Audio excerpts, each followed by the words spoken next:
ایک لڑکی نے اپنی ماں کو بدکاری کرتے ہوئے دیکھا، اس کے علاوہ کسی اور کو اس بات کا علم نہیں ہے، آئندہ اگر اس کو قرآن کی قسم اٹھانی پڑے تو وہ اپنی ماں کی عزت بچانے کے لیے کیا قرآن کی جھوٹی قسم اٹھا سکتی ہے؟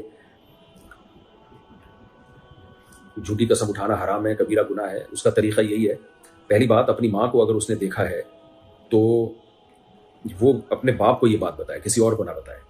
ماں کی عزت کا خیال کرے، لیکن باپ کے ساتھ جو خیانت ہو رہی ہے اس میں نسب میں خلل واقع ہونے کا خطرہ ہوتا ہے۔ دیکھیں، شوہر اگر زنا کرے وہ بھی جرم ہے، اس پہ بھی شریعت نے رجم کا حکم دیا۔ بیوی زنا کرے تو وہ بھی جرم ہے، اس پہ بھی شریعت نے رجم کا حکم دیا۔ لیکن بیوی کے زنا کرنے میں اور شوہر کے زنا کرنے میں ایک فرق یہ ہے کہ بیوی کے زنا کرنے سے اولاد مشکوک ہو جاتی ہے، کسی اور کا بچہ عورت جو ہے اپنے شوہر کے کھاتے میں ڈال دے گی۔ تو اس لیے شادی کے بعد شوہر کا بھی رائٹ ہے کہ بیوی زنا نہ کرے، کیونکہ اس سے اس کا نسب خراب ہو جائے گا۔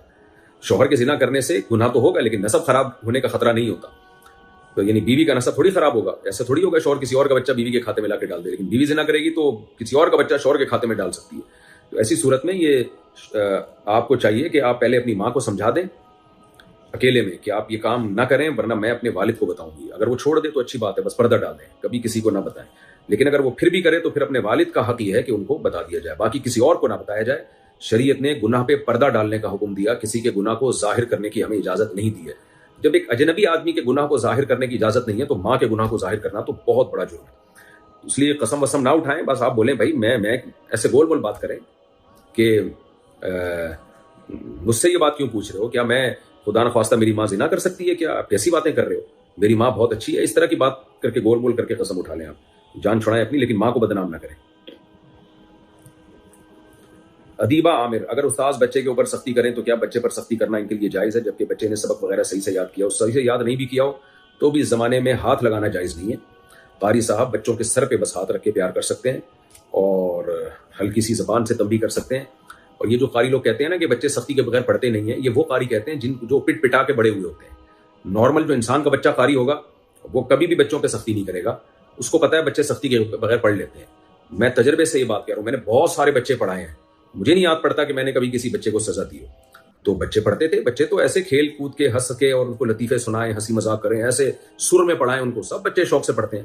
تو یہ قاری لوگ بعض دفعہ خود چونکہ اپنے استاذوں سے اتنا پٹے ہوتے ہیں تو ان کے لاشعور میں پٹائی انسٹال ہو چکی ہوتی ہے، تو وہ جراثیم ان کے پھر ٹھڑک جو ہے نا ان کی اس طریقے سے نکل رہی ہوتی ہے۔ تو اس لیے اس زمانے میں بالکل قاری کو بچے کو مارنا تو دور کی بات، ہاتھ لگانے کی بھی اجازت نہیں ہے۔ مسجدوں میں مدرسوں میں CCTV کیمرے لگائیں اور قاریوں کو بتا دیں کہ کیمرے لگے ہوئے ہیں، اگر ہم نے کہیں دیکھ لیا نا تم نے ہاتھ بھی لگایا ہے تو پھر ہم جو تمہیں ہاتھ لگائیں گے وہ اس ہاتھ سے زیادہ ہوگا۔ میں قاریوں کے خلاف نہیں ہوں، قاریوں کی بہت محنت ہے ہماری سوسائٹی میں، انہوں نے بہت دین کی خدمت کی۔ آج جتنے حافظ، لاکھوں بچے حافظ ہیں، قرآن پڑھتے ہیں تجوید کے ساتھ، حسن قرات کی دنیا میں مقابلوں میں پاکستانی بچے شریک ہوتے ہیں، انڈیا، پاکستان، بنگلہ دیش کے، یہ سب انہی حافظوں قاریوں کی محنت ہے۔ آپ اتنی تھوڑی تھوڑی تنخواہوں میں 8-8 10-10 گھنٹے ذرا مدرسوں میں بیٹھ کے تو دکھاؤ۔ جو لوگ قاریوں پہ اعتراض کرتے ہیں نا یہ ایسے یہ ویسے، تو آپ بیٹھ کے تو دکھاؤ، ان قاریوں کی بڑی محنت ہے، ان کی محنت کا انکار نہیں کر رہا، لیکن بھائی مار پیٹ سے روکنا ضروری ہے، مارنے کی اجازت نہیں۔ آپ کی محنت کے ہم قدردان ہیں، آپ نے دین کی بہت زیادہ خدمت کی ہے، تھوڑی تھوڑی تنخواہوں میں 8-8 10-10 گھنٹے 12-12 گھنٹے بچوں کی نگرانی، پڑھانا، ظاہر ہے اس سے قاریوں کی طبیعت میں چڑچڑاپن بھی پیدا ہو جاتا ہے۔ تو وہ سب اپنی جگہ، ہم آپ کی ان تمام خدمات کو دل و جان سے ایکسیپٹ کرتے ہیں، اللہ آپ کو اس کا بہترین بدلہ عطا فرمائے، لیکن بچوں پہ ہاتھ لگانے کی پھر بھی اجازت نہیں ہے۔ بنگلہ دیش سے کسی نے پوچھا کیا سگریٹ پینا جائز ہے؟ مکروہ ناپسندیدہ عمل ہے، اس سے اوائڈ کرنا چاہیے، بری چیز ہے۔